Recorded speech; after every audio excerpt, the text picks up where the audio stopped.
Hello student, good morning to all. तो आज मैं फिर एक न्यू टॉपिक्स जो कि क्लास 10 के चैप्टर 5 अर्थमेटिक प्रोग्रेशन से रिलेटेड है, जो कि टॉपिक है सीक्वेंस इन सीरीज का अर्थमेटिक प्रोग्रेशन, जिसमें एक आपको प्रॉपर्टी डिस्कस करना चाहता हूं जो कि nth टर्म से रिलेटेड है। तो जैसा कि आप लोग इसके पहले वाले लेक्चर्स में nth टर्म्स को फाइंड आउट करना, उसका फार्मूला, उसका कॉमन डिफरेंस फाइंड आउट करना, फर्स्ट टर्म को जानना, ये सभी चीजें मैं आपको सिखा चुका हूँ।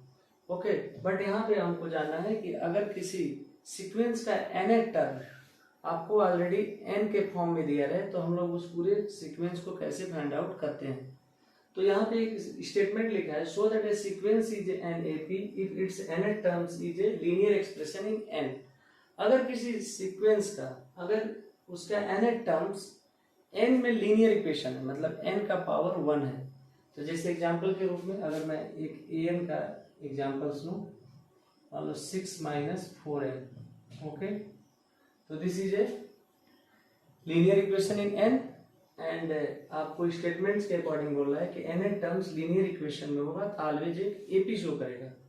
तो आपको क्या करना पड़ेगा, इस लीनियर इक्वेशन में n के जगह पे आपको नेचुरल नंबर्स मतलब 1 से आपको वैल्यू पुट करना पड़ेगा।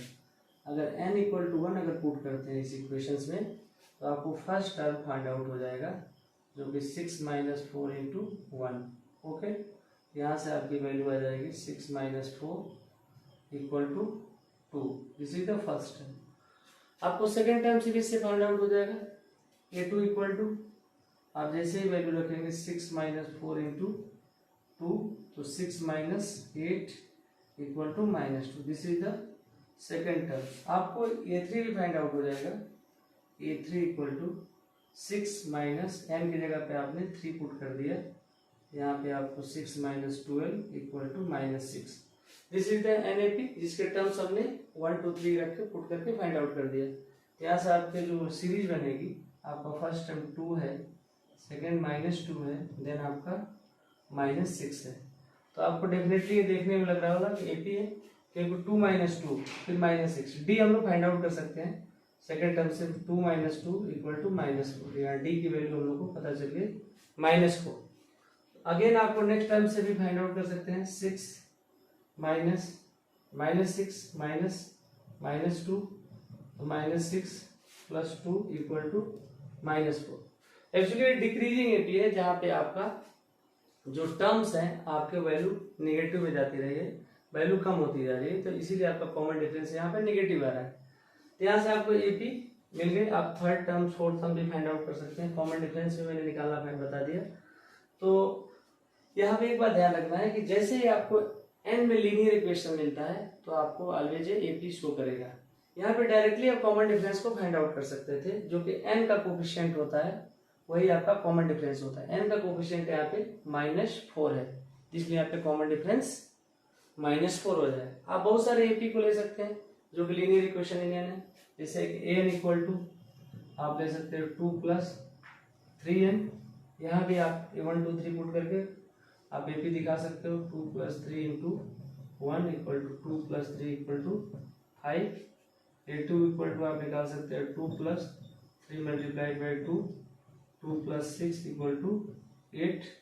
a3 भी फाइंड आउट कर सकते हैं, 2 plus 3 multiplied by 3 equal to 2 plus 9 equal to 11। तो आपका एपी हो जाएगा 5 8 11, जहाँ पे डी आपको निकल रहा है 8 माइनस 5 इक्वल टू 3।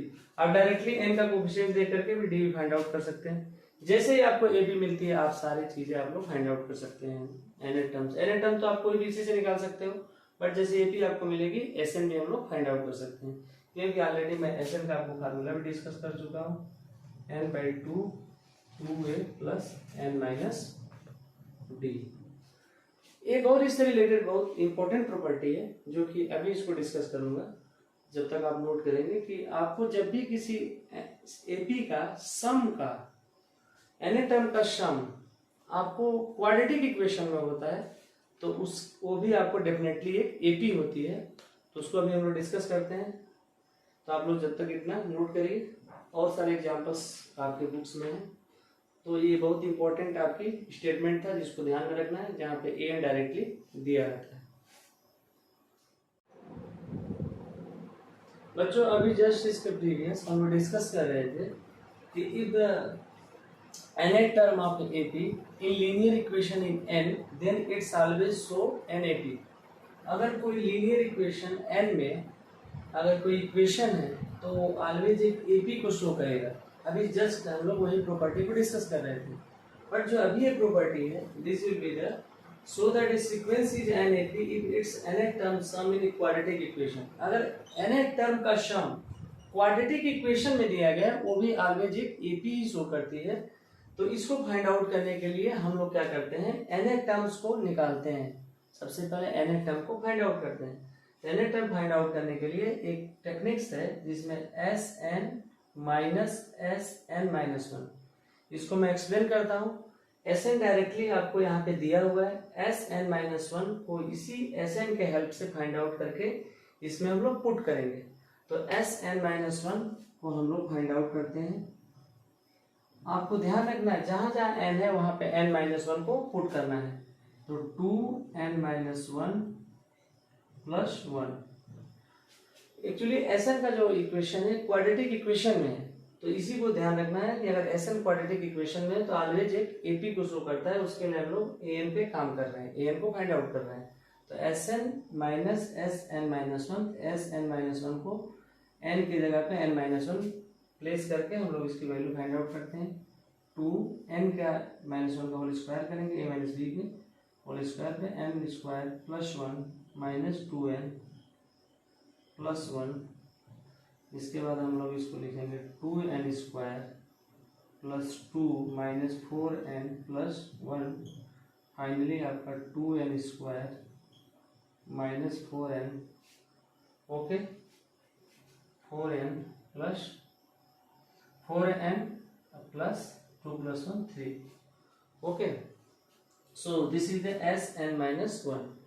तो जैसे आपने इसका वैल्यू को फाइंड आउट कर लिया, अब इसमें हम लोग रखेंगे An को फाइंड आउट करने के लिए Sn।